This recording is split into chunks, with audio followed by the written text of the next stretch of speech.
La santé au naturel avec Olivier, notre naturopathe. Bonjour Olivier. Bonjour Hervé. Améliorer les performances pour les sportifs. Tu vas donner plein de conseils. Oui, tout à fait. Des conseils d'un point de vue naturopathique. Donc déjà, quand on fait de l'exercice, quand on a une pratique sportive, il y a 5 types d'exercices qu'il va falloir travailler régulièrement.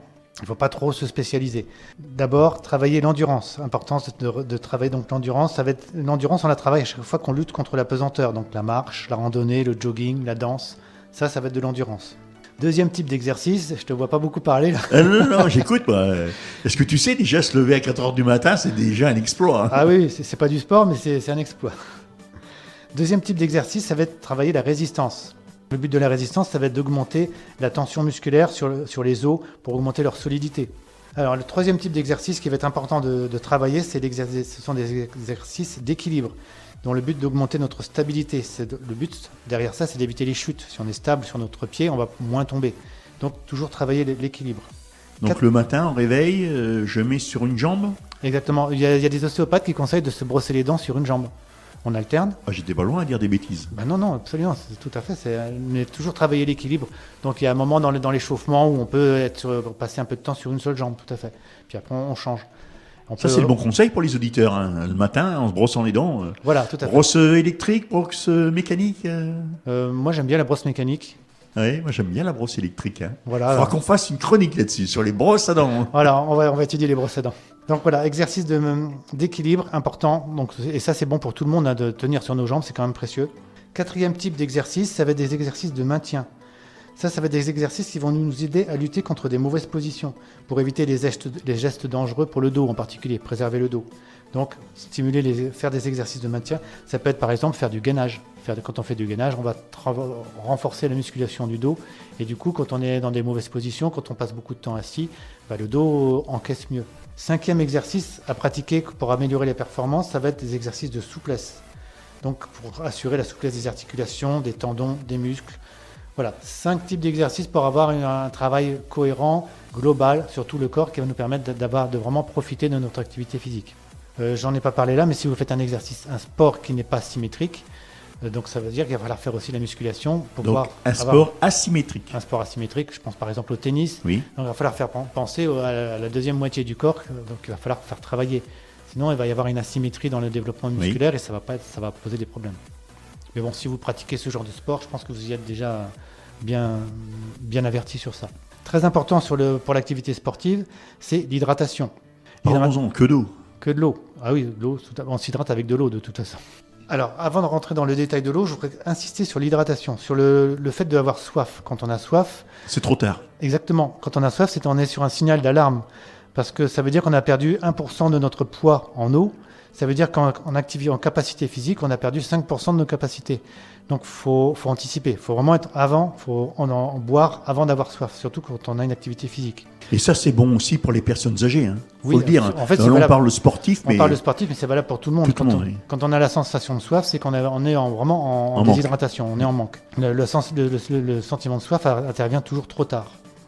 Et un déficit en eau, c'est une baisse de vigilance, c'est des douleurs, c'est des futures douleurs articulaires, musculaires, voire tendineuses. Donc faut être dans la prévention. Pour être dans la prévention, ça veut dire qu'il faut boire à peu près 250 ml par demi-heure. 1 heure d'entraînement intense, ça veut dire qu'on a perdu 1 litre d'eau. Importance de boire régulièrement. Les urines, surveiller la couleur des urines, c'est un bon moyen de savoir si on est suffisamment hydraté. Les urines doivent toujours être claires. Si elles deviennent foncées, c'est qu'il faut boire, c'est qu'on n'a pas bu assez, il faut boire plus. Un bon moyen, ça peut être de boire 2 gorgées toutes les 15-20 minutes, après, en fonction de l'activité physique, en fonction de la température. Mais voilà, le rythme, c'est pour être ça. 2 gorgées tous les quarts d'heure à peu près. Il faut savoir que l'estomac se vidange de 75 centilitres par heure. Donc ça ne sert à rien non plus de le remplir de trop, parce qu'après, il garde l'eau et puis ça ne va pas être confortable pour l'activité physique. Donc oui, tu demandais quelle eau boire. Et ça va être aussi très important. On va éliminer tout de suite l'eau du robinet. Moi, je considère que l'eau du robinet n'est pas potable. Donc elle est potable dans le sens où il n'y a pas de bactéries, il n'y a pas de virus, mais on va retrouver des résidus de médicaments, on va retrouver des pesticides. Dans notre région, l'eau du robinet est très calcaire. Ce calcaire, le corps ne peut pas le fixer, donc c'est du travail en plus pour les reins, il va falloir l'éliminer. L'eau du robinet en plus est chlorée, donc tout ce chlore, il faut attendre qu'il s'évapore pour pouvoir la boire. On va faire simple, l'eau du robinet, on évite de la boire. Oui. Donc la deuxième solution, ça va être les eaux en bouteille. Donc c'est pas la panacée, mais ça permet quand même d'avoir une eau relativement propre.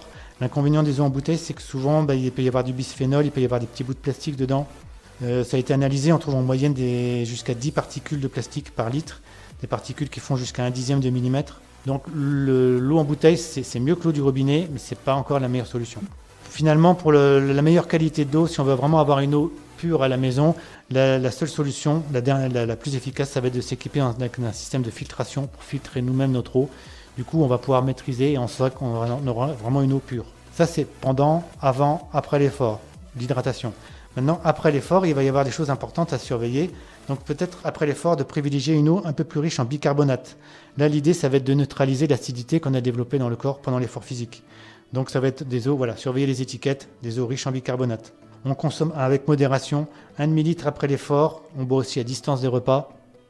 Pas trop noyer le corps. Par contre, il va falloir boire régulièrement pour réhydrater en douceur. Dis-moi, les boissons énergétisantes, tu les préconises justement après ces performances sportives ? Oui, il y a des boissons qui peuvent être très intéressantes, tout à fait. Donc à surveiller.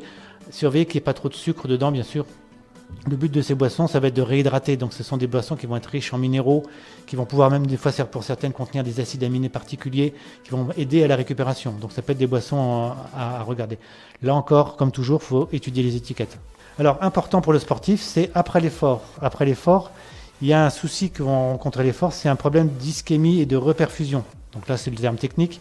En fait, après un effort, pendant l'effort, il y a une augmentation brutale de l'apport d'oxygène qui va vers les muscles et qui va produire beaucoup de radicaux libres. Le problème, c'est que quand on arrête l'effort physique, ces radicaux libres vont revenir vers l'intestin. Et c'est l'intestin en fait qui va souffrir.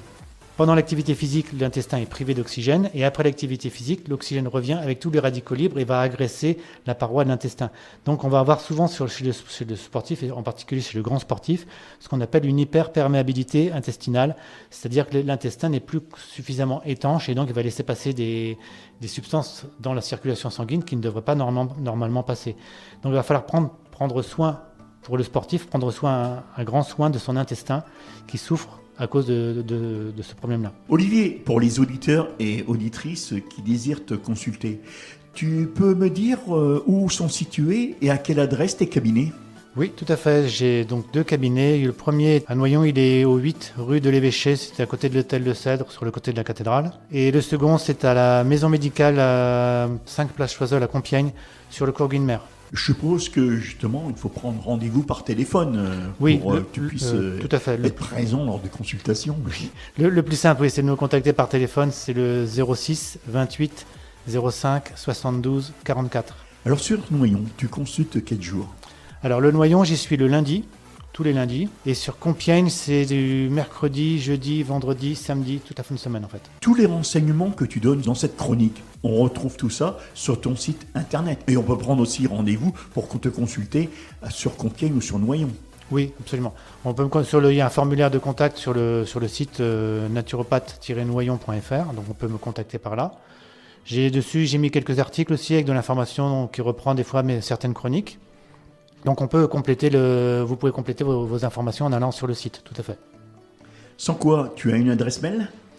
Alors l'adresse mail, oui, tout à fait. C'est contact@naturopathe-du6, donc le -o, noyon.fr. On peut te voir sur Facebook ? Alors, il y a une page Facebook, tout à fait. Pour me trouver sur Facebook, c'est Olivier Villemin, naturopathe. Mais sinon, vous avez un lien en haut du site internet avec l'accès à la page Facebook et aussi l'accès à la page Instagram. Voilà, donc on pourra aller directement sur ta page Instagram via ton site. Exactement. Tu consultes à domicile ? Ça peut arriver, mais ça reste vraiment pour exceptionnel. Pour les cas exceptionnels. Voilà, exactement. Les personnes qui ne peuvent vraiment pas se déplacer, ça peut arriver, mais exceptionnellement. Alors tu rappelles ton numéro de téléphone ? Oui, le 06 28 05 72 44. Olivier, qu'est-ce que je peux te souhaiter ? Un bon week-end ? Oui, je te remercie. Et n'oubliez pas, prenez bien soin